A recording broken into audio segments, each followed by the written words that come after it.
Ay, magandang gabi. Siyang Dioto. Nag-vlog pala uling yan. Kasi kailangan meron akong sabihin about dito sa binili ko. Bumili ako na ito kasi kailangan ko. Nakita ko kasi kanina yan, malakas yung hangin yung sa tindahan. So binili ko na, mas mura lang.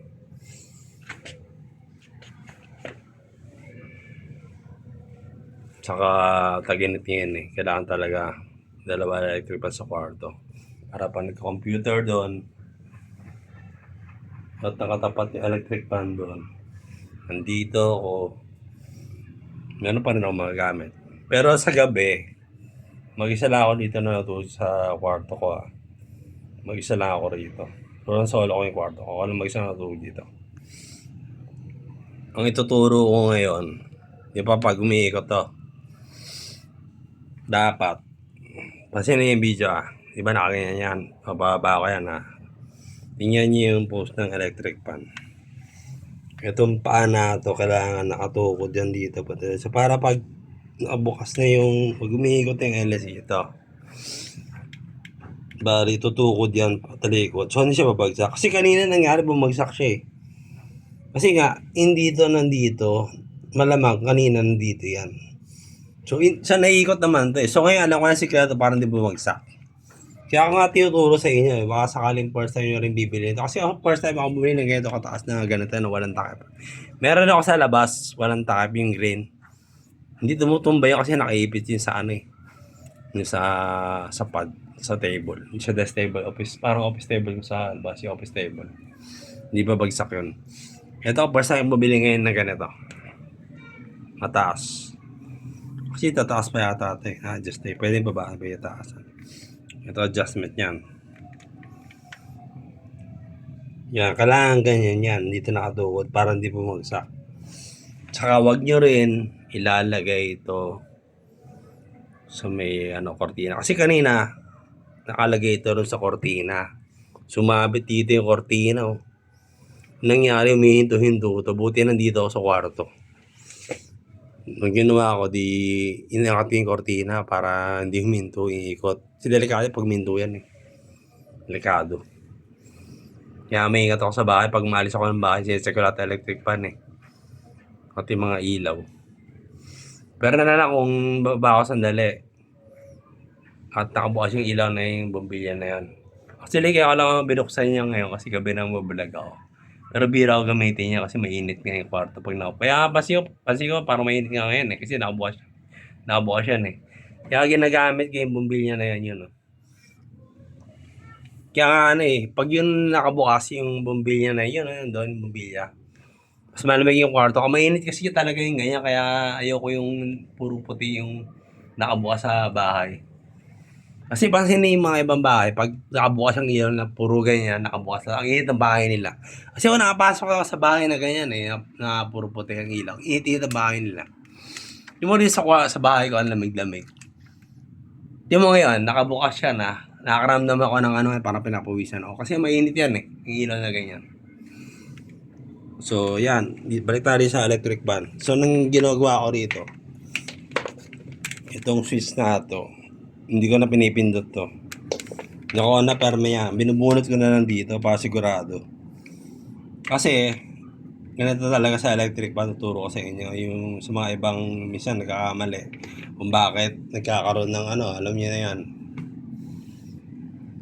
Kasi, pag nakasaksak ng electric fan, at yan, hindi binunot, at nakahintong LS yan, kala nyo naka-off. Tapos nalimutan nyo i-off. Isa may nangyari ganyan eh. Tapos lalabas kayo ng bahay. Eh paano kung saksak yung electric fan nyo? Tapos huminto. Mas wala kayo sa bahay. Anong mangyari? Ba delikado? Kaya tinuturo ko to ngayon. Kasi ako hindi ko ginagawa yan eh. Yung hindi ko sinecheck electric fan. Number 1 ko sinecheck yan talaga. Kasi nababalitaan ko marami nangyayari na dito sa dito sa amin diyan madalas madami nangyayari mga bahay. Kaya ang ginagawa ko binubunot ko yan para safe. Ito naman electric fan ko rito. Nakasaksak na yan talaga antimano. Parang ginagawa ko lang dyan, pag lalabas ako ng bahay, check yung LC kung yan, naka-stop. Tapos tinitingnan ko ito kung naka-zero. Kasi siguradong naka-off talaga. Yan ako mag-check. Kaya pag pinanood nyo itong vlog ko, may matututunan talaga kung paano maingatan yung bahay nyo. Kasi maingat talaga ako sa bahay.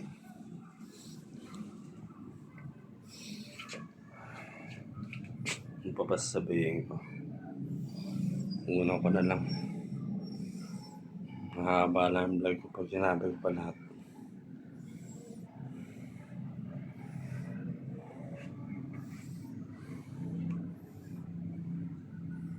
Mga picture na artista to eh. Saka doon dahil ito picture na artista.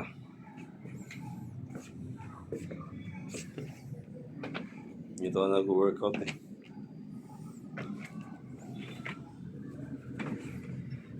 Hindi na ako na malaking table. Hindi ako nahirapan magsulat. Yun ang laka na. Yun kasi yung laka na.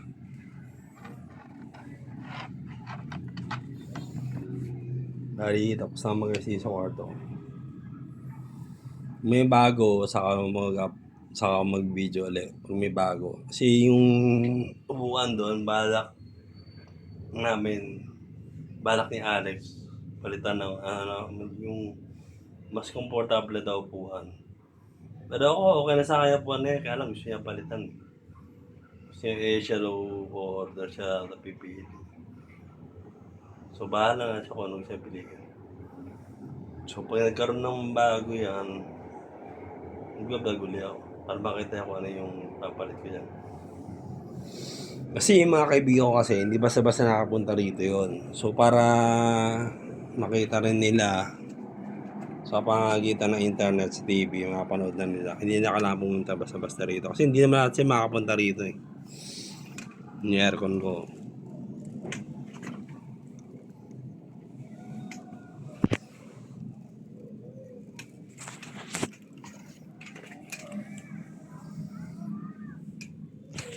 Yung antena na TV receiver. Wala ka signal eh, maliwanag yung TV ko. Malino.